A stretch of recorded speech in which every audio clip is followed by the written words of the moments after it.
अस्सलाम वालेकुम अज़ीज़ तलबा और तालबात, उम्मीद करती हूँ कि आप सब खैर व आफियत से होंगे। जमात सातवीं है, हमारा मजमून उर्दू है। हमारा अनवान है आज माहौलियाती तवाज़ुन क्यों और कैसे बिगड़ जाता है, किन चीज़ों से हमारे माहौल पर बुरा असर पड़ता है। तो पिछले सबक में हमने जाना कि जो हवा के साथ फैक्ट्रियों से गंदा धुआं मादा निकलता है वो हवा के साथ मिलकर पानी की सूरत में ज़मीन पर तेज़ाब की शक्ल में आता है। तो उसे क्या होता है, जहरीली बारिश जब पड़ती है, तेज़ाब पड़ता है तो पानी में मिल जाता है। जो पानी के अंदर मछलियाँ होती हैं, जानदार जानवर होते हैं, उन्हें क्या होता है, जो पानी के अंदर होते हैं जो जानदार, उन्हें भी जहरीला ये पानी से वो मर जाते हैं। तो उसे रोकने के लिए जो हमारे जंगल हैं, पेड़ पौधे हैं, इनका अहम रोल है। उसे हम वो ये गंदी हवा लेते हैं और हमें साफ ऑक्सीजन देते हैं। इसीलिए हमें नहीं चाहिए कि जंगल की कटाई नहीं करनी चाहिए, बहुत ज़्यादा से ज़्यादा पेड़ उगाने चाहिए। तो बच्चों, आज हम उसी के आगे जो है ये सबक हमारा, इसका हिस्सा 6 है, हम पढ़ेंगे इससे आगे।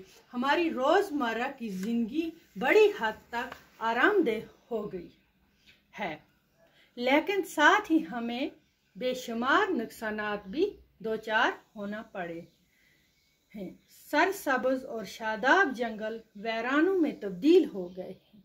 प्यारे बच्चों, हमारी जो रोज़मर्रा की ज़िंदगी है वो क्या है, बड़ी हद तक आरामदेह हो गई है, लेकिन साथ ही हमें बेशुमार नुकसानात भी इसे दो चार होना पड़ता है। बेशुमार नुकसानात इसकी वजह से उठाने पड़ते हैं।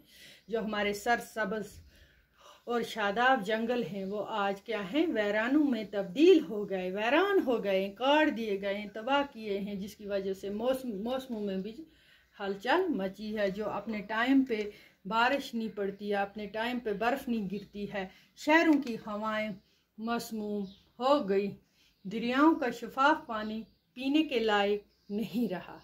ठीक है बच्चों, हवा और पानी की कसाफत जो है, कसाफत से बहुत सारी बीमारियां आम हो गई।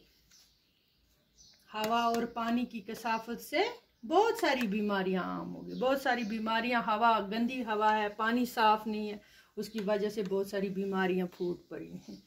चनाचे आजकल हमारे साइंसदान ऐसी टेक्नोलॉजी की तलाश कर रहे हैं जिससे माहौल पर किसी तरह का बुरा असर ना पड़े।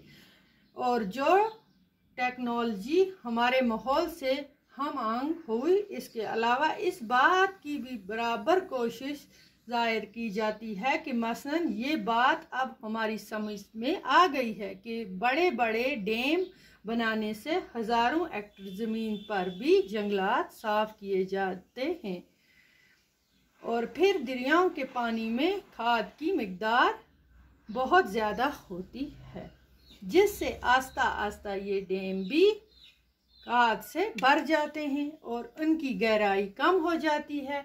लिहाजा इनसे हमें इतने फ़ायदा नहीं उठा सकते हैं, फ़ायदा नहीं उठा सकते हैं जितना कि तवक्का होनी चाहिए।